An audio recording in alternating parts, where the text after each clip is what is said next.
Daniel Jeremiah mock draft reaction coming at you here at Chat Sports. And today's show is presented by our good friends Manscaped. If there's any guys out there, if there's a woman who's watching Chat Sports, shout out to you. Go get your guy something special, manscaped.com/chat, where you can save 20% off and get free shipping on the best male grooming products out there. So we're going to roll through some of these picks rather quickly because, again, not too many big-time surprises here. Trevor Lawrence, he's going to go number 1 off the board. No shocker there. At pick number 2, you got Zach Wilson, quarterback from BYU. At number 3, Mac Jones, quarterback from San Francisco. This is kind of how I anticipate this to go. And then at number 4, Trey Lance. So 4 quarterbacks, man, right off the board. We're rocking and rolling in Daniel Jeremiah's latest mock draft. And it's like, okay. At pick number 5, Kyle Pitts. So now Cincinnati's able to get a nice little weapon here for one Joe Burrow. So what we're going to be doing on today's show is, instead of concentrating so much time on the early picks, we're going to be looking a little bit more into depth in one of the more competitive divisions. That's the AFC North, so keep that in mind. Plus, we're also going to be breaking down some extra picks around the Giants and the Arizona Cardinals, and if you've been watching our live show, you'll know exactly why. So let's go now to pick number 6 here. We're going to go to Jamar Chase, wide receiver. So this is one that's pretty interesting. Tua wants some extra talent. I like the fact that they didn't go with a BAMA receiver. Mix it up a little bit. Jamar Chase is starting to become my new number 1 receiver. Justin Fields to the Detroit Lions. So even though they went out and got Jared Goff, it's all good. Justin Fields comes off the board here at number 7. Pick number 8 here, Rashawn Slater going above Penei Sewell. And Penei Sewell actually then is the next player that goes off the board. So Carolina wants to be able to protect Sam Darnold. The Denver Broncos, they want to be able to protect one Drew Lock. So pretty interesting picks there. And then the Dallas Cowboys, I can hear Tom yelling from here, Kwity Paye. That's not the way that they should go. And if they end up going with somebody like Kwity Paye, I know a lot of people here in Dallas are going to be very, very upset. So if y'all want more draft videos, subscribe to Chat Sports for nonstop coverage. And it's 100% free. There's not too many channels out there. There's not too many things in life that are free. And especially when you consider the fact that we do live shows every single Monday and Wednesday. If you want more content around the NBA, heck, we even do an NBA show as well. But if you want daily videos around all things going on in the NFL, if you also want some things going on, if you also want some things going on around the National Football League, hit that big red button and subscribe. We're breaking down Daniel Jeremiah's mock draft here, and at pick number 11, the New York Giants, you are on the clock. So who do they have going with this? He's going to go here, wide receiver Devonta Smith from Alabama.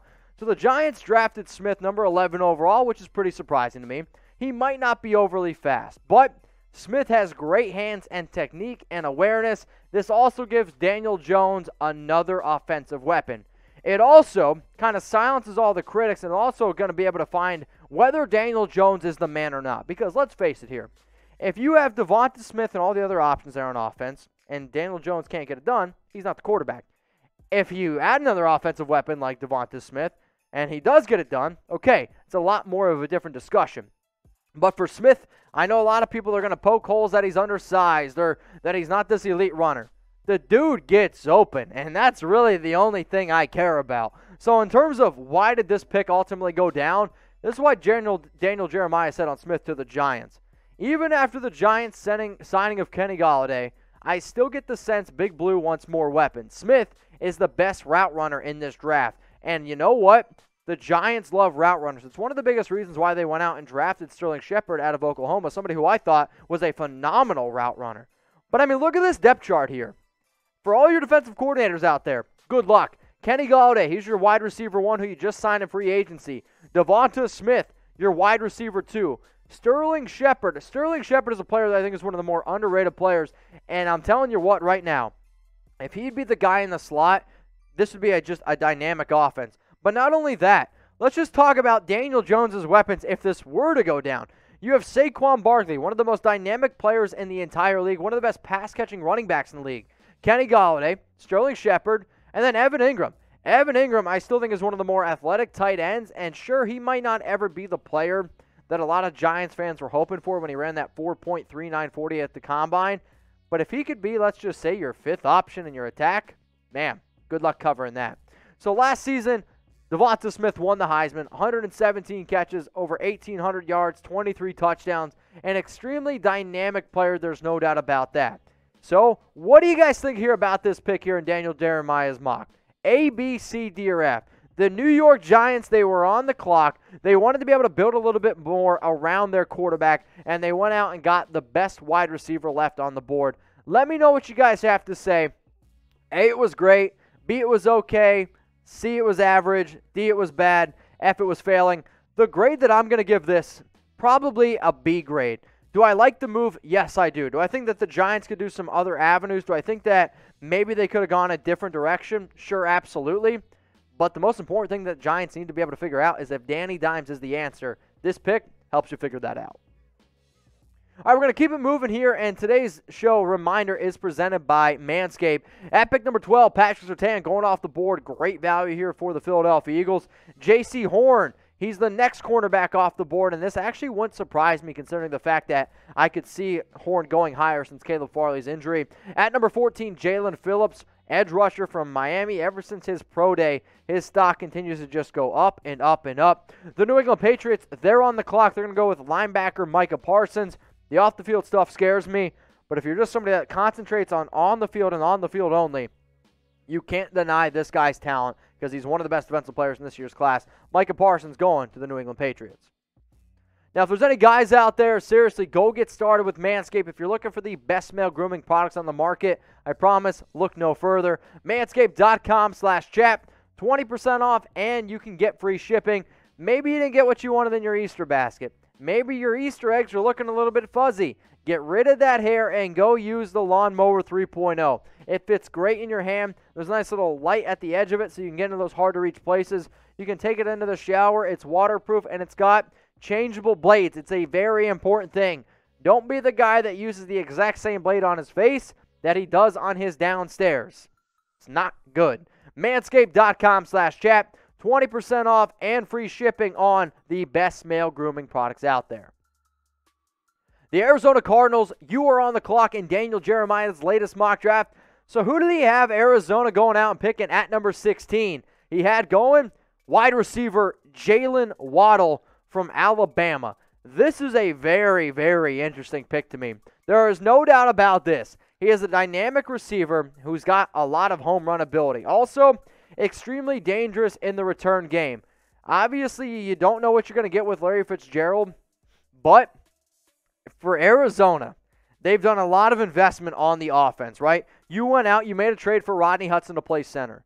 You already went out last offseason, added DeAndre Hopkins, you added A.J. Green, and if your objective, which does not surprise me whatsoever, is to put up the most points as humanly possible as an old head coach from the Big 12 would try to do, Cliff Kingsbury, it doesn't totally surprise me. But Jalen Waddle is the closest thing to Tyreek Hill that I've seen in a long time. And I'm not saying he is Tyreek Hill, but he's a very dynamic player. So why did Daniel Jeremiah think on Waddle going to the Cardinals?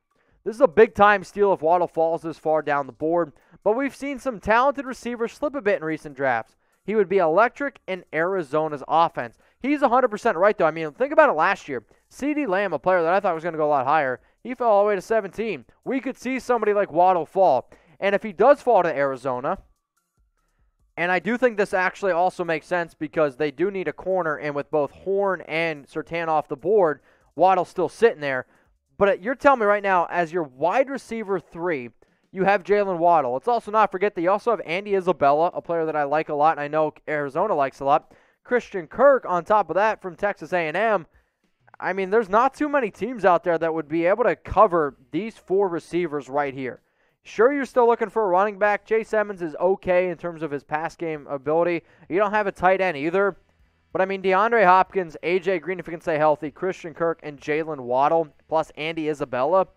Good flipping luck here because not only is Jalen Waddle going to take the top off defenses, he's really going to open up things for A.J. Green. He's going to open up things for DeAndre Hopkins. Like, you can't double-team both Hopkins and Green and then not expect to get absolutely torched by Waddle, and also a guy like Isabella who ran a sub-4 440 as well. This is just an absolute dynamic offense if this were to happen. I get the idea that he has some injury concerns as well, but it is about value, and if you're really trying to build around Kyler Murray and you're trying to put up points in that division, it's a pretty interesting pick. So what do y'all think here? Grade Arizona's pick of Jalen Waddle at number 16 overall in this Daniel Jeremiah mock draft from a scale from 0 all the way up to 100. 0 means you don't like it at all. 100 means it's an absolute slam dunk. I'm probably sitting somewhere at 80 because I still think that Arizona needs to be able to fill their cornerbacks. Unfortunately, the draft board didn't fall quite that well for them. So for me, I'm going to go for an 80. The Las Vegas Raiders, they go to take Jeremiah Owusu-Koramoah, a player that Gus Bradley absolutely loves. And if you were to ask me which player is the most likely to get taken by the Raiders on defense, I do think it's going to be Joke. Gregory Rousseau, number 18 off the board of the Miami Dolphins. I thought this was a little bit of a reach, especially considering the fact that he still has some not off the field. He opted out and didn't have the best pro day. Number 19, the Washington football team, Elijah Vera-Tucker. One of the biggest needs is being able to find another guard next to Brandon Scherf. Sure, he can also maybe play offensive tackle, but the Washington football team is one of the more complete teams. And if you can add an offensive lineman, I think it makes you a lot better. Greg Newsome, okay, cornerback from Northwestern. I have him slotted as a round 2 target, but I think this is speaks volumes in terms of J.C. Horn went 13, Patrick Surtain went 12, Caleb Farley's fallen down boards because you don't know. Chicago's sitting there like, all right, we need a cornerback. Let's go get Greg Newsome, a long and lanky guy from Northwestern. At pick number 21, Christian Darrisaw, going to play tackle. You went out and picked up a guy like Carson Wentz. You might as well protect him. Here you go, Caleb Farley at number 22 to the Tennessee Titans. If he's healthy, this is going to be one of the steals in this mock. If he's not healthy, obviously, you're going to be kicking yourself in the butt. Azeez Ojulari at pick number 23 to the New York Jets. What do we know? The Jets want more athletes, and I really think a guy like Robert Salah could get the most out of a player like Azeez Ojulari at number 23 to the New York Jets.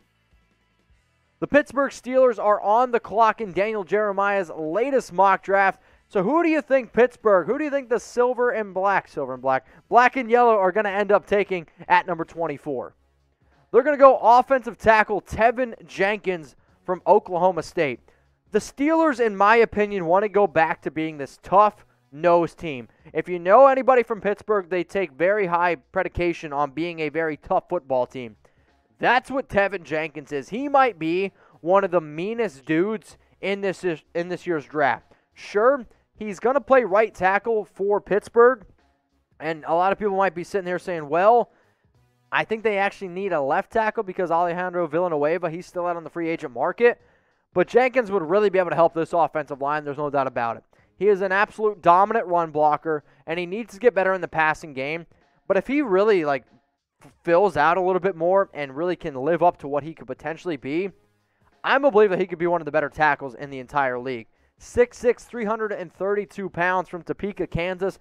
39 starts underneath his belt, which is a really hard thing to be able to find, especially in today's college football world. But 39 career starts, it's impressive. So why did Daniel Jeremiah think Jenkins to the Steelers made sense? Here's what he said in his article. The Steelers would have their choice at the top running back here, but I think upgrading the offensive line will be the first order of business. So that's pretty important because you don't have James Conner back. So in this idea, he decided to pass on somebody like a Najee Harris, decided to pass on somebody like a Travis Etienne, and instead go with the top offensive tackle still left on the board. So let's say this deal does end up happening. Here's what the Steelers' offensive line looks like. Realistically, minus DeCastro, it's a whole bunch of question marks. And I wouldn't want to have a whole bunch of question marks considering the fact that Ben Roethlisberger is going to be my quarterback who at this point in his career is one of the more immobile quarterbacks, there's no doubt about it. And the fact that I don't really know how many years that he has left, and considering the fact that the Steelers also absolutely fell apart last year, I mean, think about it. We were talking about the Steelers being undefeated and potentially going undefeated. I believe they were 11-0. They finished the year, 11-5. When you have that much of a fall off, a lot of buzzards need to start going off. One of the biggest reasons was this. Ben Roethlisberger looked washed up. So if you're trying to be able to protect him, Tevin Jenkins is a pretty interesting player in order to do that. So be honest with me here. Did you like the Steelers taking Jenkins? Why for yes? Or I do want you to type your N for no. I know there's going to be a lot of people that probably type that N for no because you're like, well, you could have gone at the running back position. Or maybe you could have gone another position on defense, right? I mean, you don't have Steven Nelson anymore.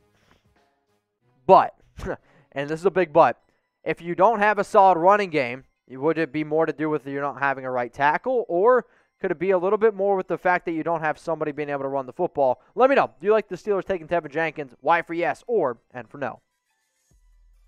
At pick number 25, Trevon Merrick, safety from TCU. He's going to go to the Jacksonville Jaguars in Daniel Jeremiah's latest mock draft. The Cleveland Browns, they're on the clock here at pick number 26. Who does Daniel Jeremiah think is going to go to old Cleveland? I'll tell you what, it's a pretty interesting pick here. I know a lot of people are going to like this one. I also know a lot of people are not going to like it. At pick number 26, Kentucky linebacker JAMIN Davis, under-the-radar freak athlete climbing the boards. That's basically what Mel Kiper has said about him. That's what Daniel Jeremiah has said about him. But I also see this. I see a lot of other NFL scouts out there have him pegged as a round 3 prospect. There's no doubt that he has high upside. And when I see a team like Cleveland, it sounds weird to say this, they're one of the more complete teams in the NFL. And when I think of Davis being able to go here, he would be able to be himself. And what do I mean by that? Just let him get north and south, sideline to side, and be that freak athlete that he needs to be able to be. That's where he's going to shine. Now, he didn't get a lot of playing time at Kentucky, but the 1 year where he was able to start, he was really freaking good. And that was in 2020. 102 tackles, 1.5 sacks, and a forced fumble. I mean, you're looking at somebody who's 6'4", 234 pounds. And for Cleveland, I thought that maybe they could go with somebody like a Zaven Collins instead. But I do think it's interesting that both Jeremiah and both a guy like McShay and also somebody even like Mel Kiper have JAMIN Davis starting to creep up into the first round. It's something that I think more people need to pay attention to. So why did Davis to the Browns make sense for Jeremiah? I've been president of the Davis fan club for a while now, but to say he destroyed at the pro day, it would be an understatement. It matches what I saw on tape, and he fills a need for Cleveland. So you can fill a need, you find a very talented player, and when I look right now at the biggest needs for this Cleveland Browns team, edge rusher and linebacker. Is Davis going to be an edge rusher? No, but can he get after the quarterback because of his elite ability? Yes, I do think so. But in terms of being a linebacker, that fills that major need there. And when I looked at a lot of the other positions on the board, sure there was a lot of receivers available, but I actually did like this pick a lot. So who do you think is the better player, though? If you are trying to fill a need, do you go Zaven Collins, type C, or JAMIN Davis, type D? Zaven Collins last year won Defensive Player of the Year out of Tulsa. He might be the more dynamic all-around type of linebacker, but if you're looking for more just your sideline-to-sideline guy, it might end up being Davis. I'm curious what you guys have to say on this one. Type D for Davis, or I want you to type C for Collins. The Baltimore Ravens are on the clock as we continue to go through Daniel Jeremiah's mock draft. And at pick number 27, Baltimore's going to go here with edge rusher out of Penn State, Jason OWEH. So raw, athletic edge with lots and lots of upside. If I'm an edge prospect, if I'm a linebacker prospect, let's just say in a 3-4 style, the one team that I would absolutely love to go to, it's who? The Baltimore Ravens. When you're talking about a team that's been able to just really develop talent, especially at that position, it's been Baltimore. Now, does he need to develop a little bit more to take that next step at the next level? Absolutely. On tape, I don't actually always like the tape that he gives me because I'm like, how is somebody this athletic not always around the football? That's my biggest concern. But at his pro day, he looked pretty darn good to me. And that's exactly what you see here. You have a player that you're like, all right, if I mold him and he can be the right type of guy, you're going to get somebody great. If he goes to a team that doesn't have the best coaching staff, he ain't going to be all that good. So in terms of overall draft needs, the biggest needs I see for this team, wide receiver, edge rusher, and then there's a little bit of a tier gap. The reason why I thought this was like an interesting pick here for Baltimore is because with the amount of receivers that were still on the board, they had their picking. Now, you can also say this. Okay, Kadarius Toney's on the board, Rashad Bateman, Elijah Moore, Terrace Marshall Jr., and Rondell Moore. All these guys are still out there. Maybe the reason why they decided in this mock not to take one is for the simple fact of, okay, if this many guys are available, we think that maybe we could get somebody at pick number 60 that could fall to us. Sure, a possibility. But I'm still a believer that you need to be able to build around Lamar Jackson, and if you have your pick of one of these 5, you know, maybe you need to go pull the trigger here. So here's why Daniel Jeremiah had on OWEH going to the Ravens. OWEH has lacked production, but has not lacked disruption for the Nittany Lions. He showed his freakish athleticism at Penn State's pro day. So at 6'5", 252 pounds, that's exactly what you're getting here, a freak athlete. And the more and more I started to think of, okay, I tried to climb into the shoes of Baltimore, even though they were a little bit too big of shoes to fill, but I did my best. Why would they make this pick here? The reason why I think that you're making this pick is because you're losing Matt Judon. So here's your Matt Judon replacement. 6'3", 261-pounder, 28 years old, but he ended up going to the New England Patriots. I'm not saying OWEH is going to be as good as Matt Judon off the start, but you know who also wasn't all that great to start? Matt Judon. You know who really turned into a very good prospect? Matt Judon. And if you can find a way to make OWEH turn into somebody like that, it's 100% worth it. At pick number 28, Asante Samuel Jr., cornerback from Florida State. He ends up going to the New Orleans Saints. And then let's round out this mock draft real quick. Landon Dickerson, obviously the Green Bay Packers. They lost their center in Kinsley. Let's go down to pick number 30, Joe Tryon, edge rusher from Washington. And then number 31 is Kelvin Joseph. A lot of off-the-field issues there, but he is a very talented player. And then rounding out Daniel Jeremiah's first-round mock draft, all 32 picks, Elijah Moore. Out of the picks here that I think make the most sense, I think Green Bay's pick probably does make the most sense. But in terms of the most head-scratcher, I think Tampa Bay taking another receiver, even though I do like Elijah Moore a lot.